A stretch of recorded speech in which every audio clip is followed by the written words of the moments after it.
Hello, నేను miss చేసరావు. Jaganmohan Reddy bus యాత్ర చేస్తూ ఉన్నారు. ఆ బస్ యాత్ర చేస్తున్నటువంటి సమయంలోనే కంటైనర్లో డబ్బులు బయటపడ్డాయి అనేది చంద్రబాబు నాయుడు చేస్తున్నటువంటి ప్రధానమైనటువంటి ఆరోపణ. సీఎంఓ కార్యాలయానికి ఒక బస్సు వచ్చింది, అలాగే ఒక కంటైనర్ వచ్చింది. అవి రెండు ఎక్కడికి వెళ్ళాయి అనేది చంద్రబాబు నాయుడు ప్రశ్నిస్తున్నారు. కంటైనర్లో డబ్బులు తరలిస్తూ ఉన్నారు అనేటువంటి ఆరోపణ ప్రధానంగా చేస్తున్నటువంటి క్రమంలో అసలు జగన్మోహన్ రెడ్డి యొక్క బస్సు ఎందుకు చెక్ చేయట్లేదు అనేటువంటి ఒక ప్రశ్న ఒకటి ఉత్పన్నమవుతుంది. మంగళగిరిలో లోకేష్ ప్రచారం చేస్తున్నటువంటి సందర్భంగా దాదాపుగా 3 సార్లు చెక్ చేసినటువంటి పోలీసులు జగన్మోహన్ రెడ్డి ముఖ్యమంత్రి హోదాలో ఆయన 21 రోజుల పాటు బస్సు యాత్ర చేస్తూ ఉన్నారు.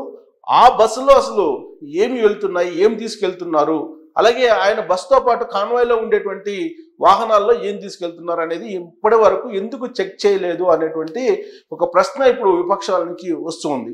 అసలు ఆయన బస్సు యాత్ర ఏ విధంగా జరుగుతుంది, అసలు ఆ బస్సు యొక్క కథాకాలం విషయం ఏంటి అనేది ఒకసారి మనం విశ్లేషణ చేసుకునేటువంటి ప్రయత్నం చేద్దాం. సో జగన్ బస్సులో డబ్బు తరలిస్తున్నారనేది ప్రతిపక్షాల నుంచి తరచూ ఇటీవల కాలంలో వినిపిస్తున్నటువంటి ఆరోపణ. ఈ ఆరోపణ కూడా ఇటీవల కాలంలో విశాఖలో డ్రగ్స్ బయటపడిన తర్వాత బలంగా వినిపిస్తుంది.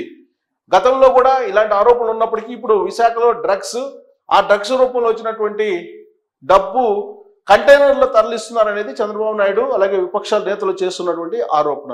ఇప్పుడు ఆ బస్సులో డబ్బు తరలిస్తున్నారు అనేటువంటి ఒక బలమైనటువంటి ఆరోపణ జగన్మోహన్ రెడ్డి మీద చేస్తూ ఉన్నారు విపక్షాలకు సంబంధించినటువంటి నేతలు. జగన్ బస్సులో అసలు ఏముంది అనేది కూడా ఇప్పుడు ఒక చర్చ అయితే ఆంధ్రప్రదేశ్లో జరుగుతుంది. జగన్ బస్సును తనిఖీ ఇప్పటి వరకు కూడా ఆంధ్రప్రదేశ్ పోలీసులు చేయలేదు. తనిఖీ చేయాలని చెప్పి విపక్షాల నుంచి డిమాండ్ వస్తున్నప్పటికి కూడా ఇప్పటి వరకు చెక్ చేయలేదు.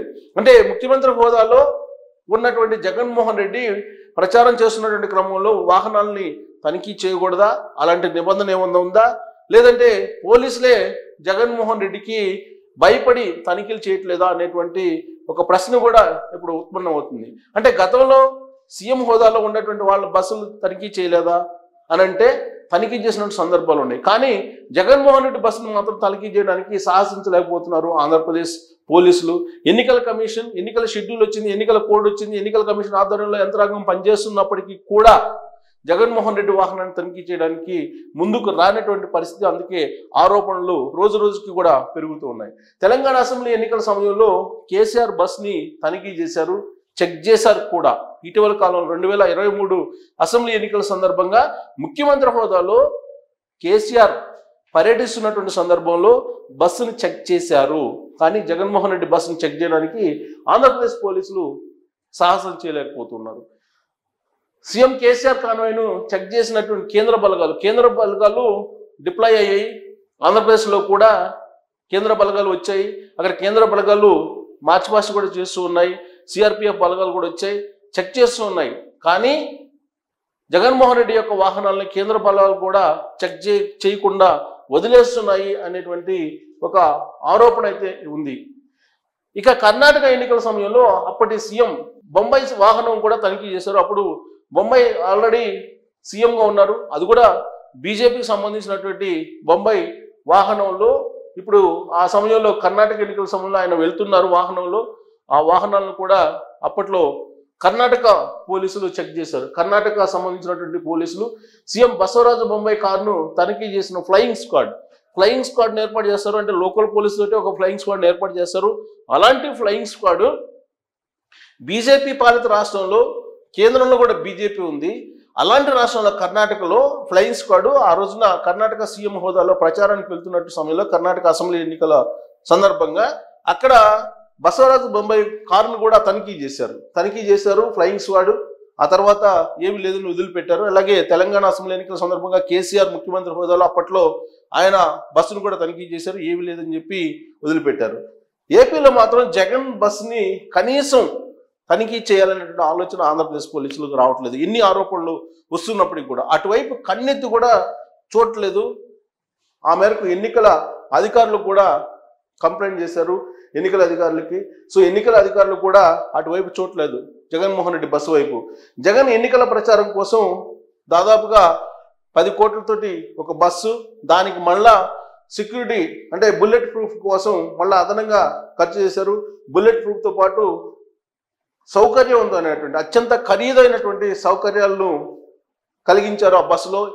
ఆల్రెడీ బస్సుకు సంబంధించినటువంటి ఇంటీరియర్స్ ఏ విధంగా ఉన్నాయనేది కూడా నేను ఆల్రెడీ జగన్మోహన్ రెడ్డి బస్ యాత్ర ప్రారంభించడానికి ముందే మీకు చూపించడం జరిగింది, మీ ముందు ఉంచడం జరిగింది.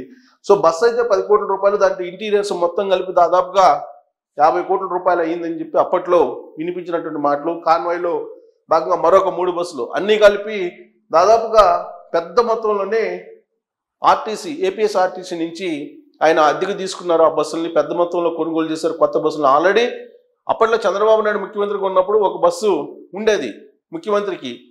ఆ తర్వాత చంద్రబాబు నాయుడు దిగిపోయిన తర్వాత జగన్మోహన్ రెడ్డి ముఖ్యమంత్రి అయ్యారు. ఇప్పుడు జగన్మోహన్ రెడ్డి ప్రచారం కోసం మరొక కొత్త బస్సుని కొనుగోలు చేసి దాన్ని మళ్ళా బుల్లెట్ ప్రూఫ్ చేయటం ఇవన్నీ చేశారు. విలాసవంతమైన సౌకర్యాలు కల్పించారు. దీంతో మొత్తంగా 50 కోట్ల పైన ఖర్చు పెట్టారు ఆ బస్సుకి. ఆ బస్సులో ఇప్పుడు జగన్మోహన్ రెడ్డి విలాసవంతమైన సౌకర్యాలతోటి ప్రచారం చేస్తున్నారు అనేది ఇప్పుడు ఆ ఇంటీరియర్స్ని అబ్జర్వ్ చేసినటువంటి వాళ్ళు చేస్తున్నటువంటి కామెంట్స్. ఎన్నికల ప్రచార వాహనాన్ని టచ్ చేయట్లేదు పోలీసులు మాత్రం. అసలు ఆ వాహనంలో ఏముంది, ఏం తీసుకెళ్తున్నారు, ఆ వాహనంతో పాటు అనుసరిస్తున్నటువంటి వాహనాల్లో ఏమి తరలిస్తున్నారు, ఇవన్నీ కూడా ఏమి పట్టనట్టుగా ఎన్నికల అధికారులు ఉన్నారు. అలాగే ఆంధ్రప్రదేశ్ పోలీసు కూడా ఉంది. ఇలాంటి పరిణామం ఎందుకు చోటు చేసుకుంది? పక్కన ఉన్నటువంటి సరిహద్దు రాష్ట్రాల్లో ప్రచారం జరుగుతున్న సందర్భంలో తెలంగాణలో కానీ అలాగే కర్ణాటకలో కానీ అప్పట్లో సీఎంలుగా ఉన్నటువంటి వాళ్ళ వాహనాలను తనిఖీ చేశారు. కానీ ఆంధ్రప్రదేశ్లో మాత్రం జగన్మోహన్ రెడ్డి వాహనాలను తనిఖీ చేయాలి అనేటువంటి ఒక ఆలోచన కూడా ఆంధ్రప్రదేశ్ ప్రజలకు, ఆంధ్రప్రదేశ్ పోలీసులకు రాకపోవడం అనేది విచిత్రమైనటువంటి పరిణామం. సో ఇప్పుడు ఎన్నికల కమిషన్ ఇప్పటికైనా విపక్షాలు చేస్తున్నటువంటి ఆరోపణలను బేస్ చేసుకొని ఇప్పుడు జగన్మోహన్ రెడ్డి వాహనాలను కనుక తనిఖీ చేయకపోతే ఇప్పటి వరకు వస్తున్నటువంటి ఆరోపణలకు బలం చేకూరేటువంటి అవకాశం ఉంది. అంతేకాదు జగన్మోహన్ రెడ్డి మీద నానాటికి ఆరోపణలు పెరుగుతూ ఉన్నాయి. ఆయన లిక్కర్ స్కామ్ చేశారు, లిక్కర్లో సంపాదించిన డబ్బుల్ని తరలిస్తూ ఉన్నారు, ఇప్పటికే నియోజకవర్గాల వారిగా తరలించారు అనేటువంటి అభియోగాన్ని ఆయన మీద విపక్షాలు మోపుతూ ఉన్నటువంటి తరుణంలో దీనికి సమాధానం ఎన్నికల అధికారులు చెప్పాలి, అలాగే ఎన్నికల సంఘం కూడా చెప్పాలి, అలాగే ఆంధ్రప్రదేశ్ పోలీసులు కూడా చెప్పాలి. ఇప్పటి వరకు ఆయన వాహనాన్ని తనిఖీ చేయలేదు. దాదాపుగా 2 వారాలు అవుతుంది. 2 వారాల నుంచి ఆయన పర్యటన చేస్తూ ఉన్నారు. ఈ 2 వారాల్లో ఒక్కసారి కూడా ఆయన వాహనాన్ని కనీసం కట్టసీ కోసం అయినా సరే పరిశీలించలేదు.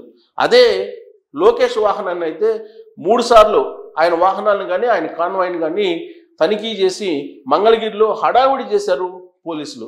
దాని మీద లోకేష్ కూడా సీరియస్ అయ్యారు. మీరు ఎందుకు తనిఖీ చేస్తూ ఉన్నారని, రాసికి లోకేష్ వాహనాలను తనిఖీ చేసి ఏమీ లేవని చెప్పి పోలీసులు నిర్ధారించుకున్నారు. అలాంటి పరిస్థితి జగన్మోహన్ రెడ్డికి ఎందుకు రావట్లేదు, జగన్మోహన్ రెడ్డి వాహనాలను ఎందుకు తనిఖీ చేయట్లేదు అనేటువంటి ప్రశ్న ఇప్పుడు విపక్షాల నుంచి వస్తుంది. కనీసం ఇప్పటికైనా సరే జగన్మోహన్ రెడ్డి వాహనాలని తనిఖీ చేసి పంపించాల్సినటువంటి అవసరం ఉంది. లేదంటే విపక్షాలు చేస్తున్నటువంటి ఆరోపణలు నిజమని ప్రజలు నమ్మేటువంటి ప్రమాదం కూడా లేకపోలేదు. Thank you very much.